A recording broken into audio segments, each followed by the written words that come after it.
Assalamualaikum warahmatullahi wabarakatuh. Alhamdulillahi rabbil alamin. Allahumma salli ala nabina Muhammadin wa ala alihi wa sahbihi ajmain. Tentang laut yang terkadang membuat hati datang walaupun tak diundang, seperti halnya cobaan yang terkadang datang bisa terhapus bagai ombak yang bisa pergi dan pulang. Laut adalah makhluk ciptaan Allah yang Allah Subhanahu wa ta'ala abadikan di dalam Al-Quran sebanyak 15 ayat. Sedangkan ilmu yang mempelajari tentang laut adalah oseanografi.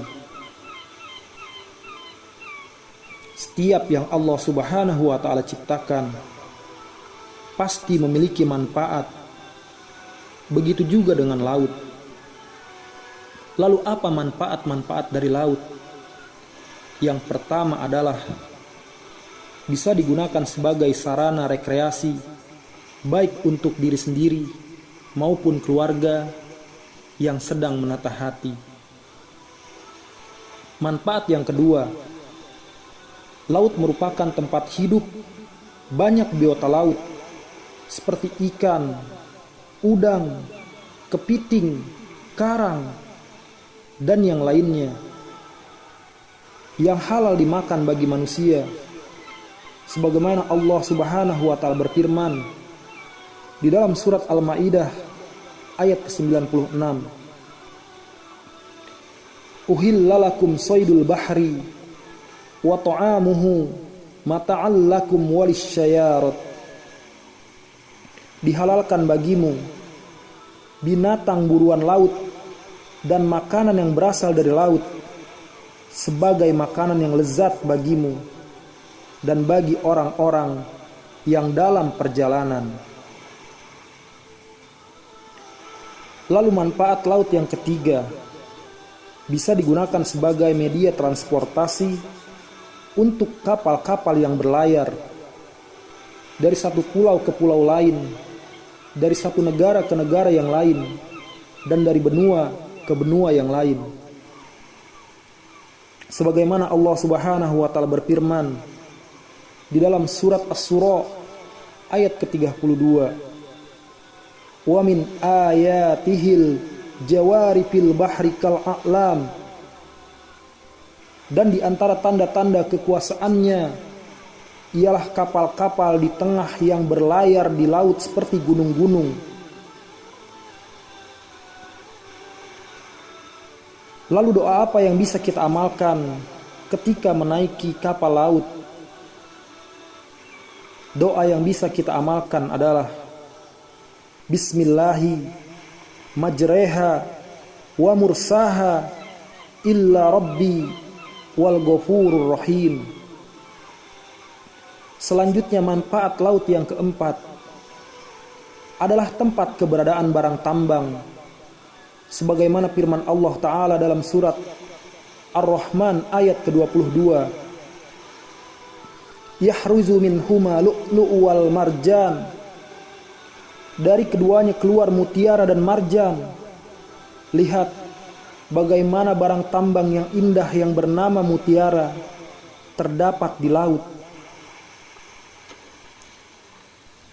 Selain mutiara dan marjan, laut juga terdapat barang tambang seperti minyak dan yang lainnya.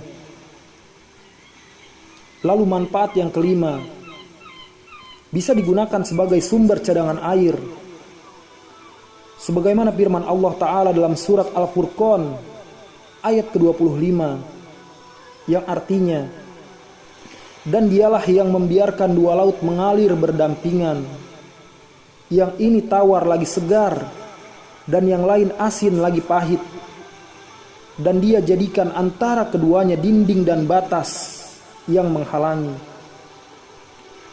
dan tiada sama antara dua laut yang ini tawar, segar, sedap diminum, dan yang lain asin lagi pahit.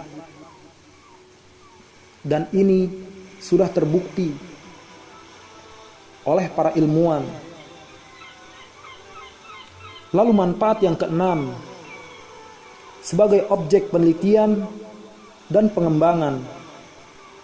Banyak peneliti yang meneliti tentang laut dari surat Ar-Rahman ayat ke-19 dan ke-20, yang mana artinya dia membiarkan dua lautan mengalir, yang keduanya kemudian bertemu. Antara keduanya ada batas yang tidak dilampaui masing-masing. Lalu manfaat laut yang ketujuh, sebagai sumber daya listrik. Laut yang sama-sama kita ketahui memiliki ombak, maka ombak tersebut dapat dimanfaatkan sebagai pembangkit listrik. Selain ombaknya, angin yang ada di daerah laut memiliki kekuatan yang cukup besar, sehingga angin tersebut dapat dimanfaatkan untuk menggerakkan kincir angin yang dapat digunakan untuk pembangkit listrik. Lalu jika engkau bertanya tentang laut dariku, bagiku laut adalah salah satu bentuk kasih sayang Allah agar manusia bisa terhubung walaupun daratan tak lagi menyambung. Lalu bagaimana jika dirimu berada di dalam kegelapan lautan, di kegelapan malam, dan di kegelapan ikan besar yang menelanmu, yang bisa membuat hatimu gundah, resah dan gelisah, sebagaimana yang dialami oleh Nabi Yunus alaihissalam. Maka berdoalah kepada Allah, La ilaha illa anta subhanaka inni kuntum minaz zalimin, yang artinya tidak ada Rob yang berhak disembah kecuali Engkau. Maha suci Engkau. Sesungguhnya aku adalah termasuk di antara orang-orang yang berbuat aniaya. Doa ini adalah doa Zunnun, doanya Nabi Yunus alaihissalam, yang memiliki 3 keistimewaan. Istimewaan yang pertama adalah pengakuan tauhid, yang kedua pengakuan kekurangan diri, dan yang ketiga permohonan ampun kepada Allah Subhanahu wa taala. Adapun menurut ilmu oseanografi, laut memiliki berbagai jenis. Pertama menurut kedalamannya, kedua menurut letaknya, ketiga berdasarkan luasnya, keempat berdasarkan reliefnya, kelima berdasarkan proses terjadinya. Itulah laut, makhluk ciptaan Allah yang bisa kita manfaatkan. Mudah-mudahan kita bisa segera kembali ke laut, ke pantai, ke sungai, ke gunung, dan ke seluruh bumi Allah yang telah Allah hamparkan bagi hambanya yang berpikir dan mau berusaha. Hadza wallahu a'lam bissawab. Assalamualaikum warahmatullahi wabarakatuh.